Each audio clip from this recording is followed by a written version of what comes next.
व्यक्ति एक, व्यक्तित्व अनेक। इस पुस्तक में आज हम पढ़ेंगे बाबा ने वरदान दिया और सरस्वती उनकी कलम पर चढ़ गई।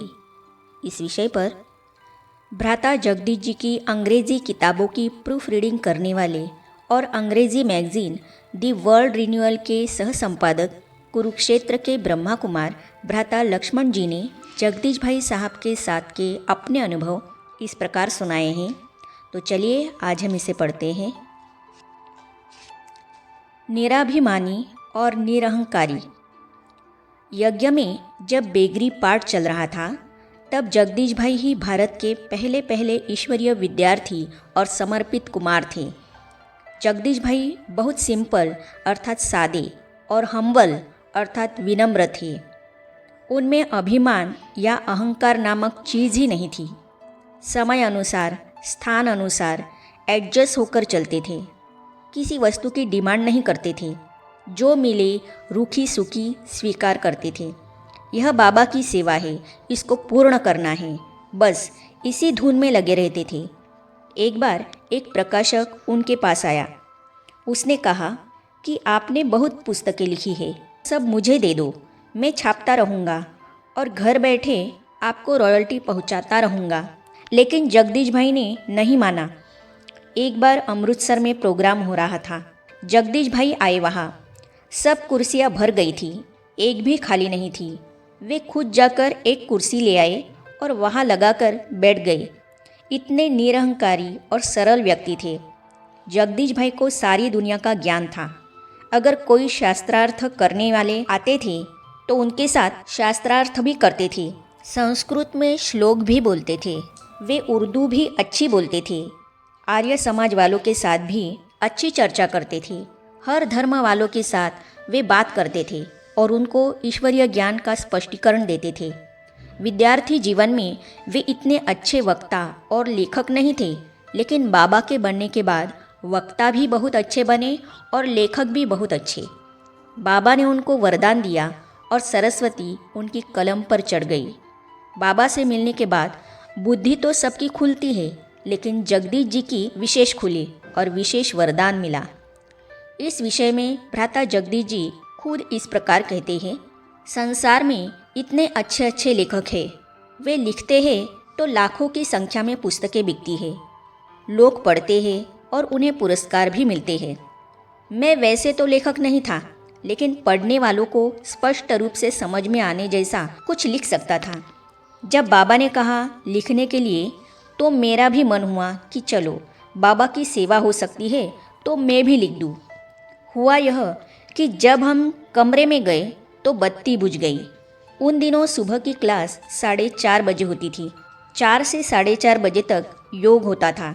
उसके बाद मम्मा आती थी, वाणी चलाती थी और उसके बाद बाबा आते थे, मुरली सुनाते थे। सुबह तो नहाने धोने क्लास में जाने का समय होता था। यही समय अर्थात रात का था लिखने का। जब बत्ती बुझ गई तो कैसे लिखे? मैंने सोचा कि मेरे लिए तो यह बाबा का पहला आदेश है। सद्गुरु कह दीजिए, शिक्षक कह दीजिए, पिता कह दीजिए, उनका यह मेरे प्रति पहला फरमान है। यदि हम कहेंगे कि हम नहीं करेंगे तो यह अवज्ञा करने की आदत पड़ जाएगी।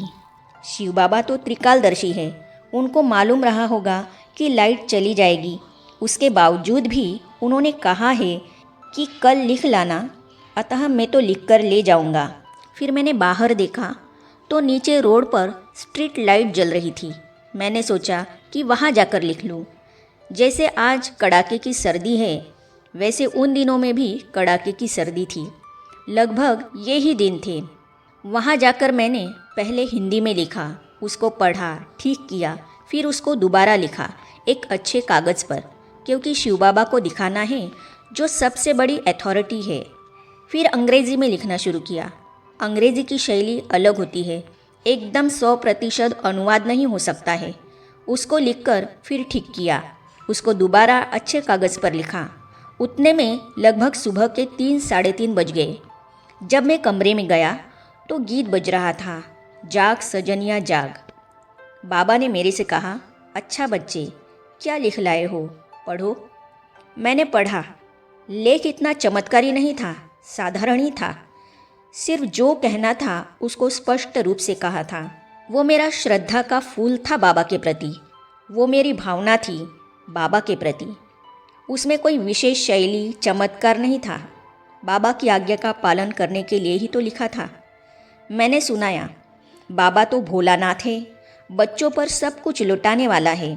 उसको अपने बच्चे को आगे बढ़ाना था तो अपने वरदानी महावाक्य बोला कि बच्चे, इस ईश्वरीय विश्वविद्यालय का साहित्य लिखने का बाबा आपको वरदान देता है। उसी दिन से बाबा ने मुझे कहा कि ईश्वरीय विश्वविद्यालय के ज्ञान को कहीं भी पेश करने के लिए मुख्य वक्ता आप ही हो। यह तो मेरे लिए एक आश्चर्य था, अजीब सी बात थी। मैंने यह सोचा भी नहीं था। शुरू से बाबा में मेरी जो भावना थी, स्नेह था, श्रद्धा थी, अगाध प्यार था, उसके लिए मैंने यह लिखने का काम किया था। मेरी आंखें गीली हो गई। मुझे ऐसा लगा कि ओहो, एक पल में बाबा ने मुझे क्या दे दिया। मैं लिखूँगा, वो छपेगा और संसार के सामने जाएगा। उसके द्वारा सेवा हो जाएगी, उनके आशीर्वाद मुझे मिलेंगे।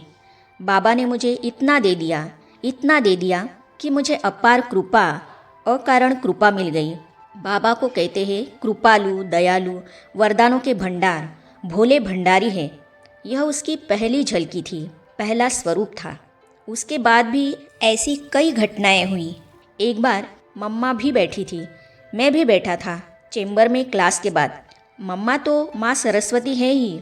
बाबा ने मम्मा को संबोधित करते हुए हम सबको जो वहाँ बैठे थे कहा कि यह तो साक्षात सरस्वती है। मम्मा, तुम इसकी बुद्धि में बैठ गई हो। यह बाबा ने कहा मम्मा को। मम्मा का स्वाभाविक संस्कार कहो, स्वभाव कहो, यह था कि बाबा जो भी कहे उसके लिए हाँ जी कहना। अगर बाबा कहे तुम उल्लू हो, उसके लिए भी मम्मा जी बाबा कहती थी। जब बाबा ने यह बात कही कि मम्मा तुम इसकी बुद्धि में बैठी हो, मम्मा ने कहा हाँ बाबा। मुझे बड़ी खुशी हुई कि साक्षात सरस्वती जो विद्या की देवी है वो भी मुझे आशीर्वाद दे रही है। साक्षात प्रजापिता ब्रह्मा जो सृष्टि के आदि पिता है, ज्ञान के आदि भंडार है, उन्होंने भी अपना हाथ मेरे ऊपर रखा है, आशीर्वाद दिया है। यह मेरा परम सौभाग्य है। उस दिन से मैंने सोचा कि बाबा की कोई भी आज्ञा हो उसको टालना नहीं चाहिए। बाबा की आज्ञा का पालन हम करते चलेंगे तो बाबा हमें भंडारों से भरपूर करेंगे। आगे हम पढ़ेंगे। उनमें यह खूबी थी कि आपका वर्णन आपके सामने नहीं, दूसरों के सामने करेंगे।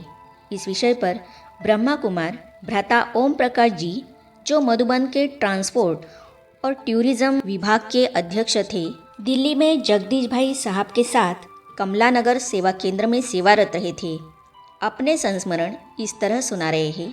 तो इन अनुभवों को हम पढ़ेंगे अगली कड़ी में। तो ये जानने और पढ़ने के लिए इस चैनल को सब्सक्राइब करने के साथ ही साइड में जो बेल आइकॉन है उसे भी क्लिक कीजिए, ताकि आने वाली सभी वीडियो और अब तक की सारी वीडियो आप तक पहुंचती रहेगी। ओम शांति।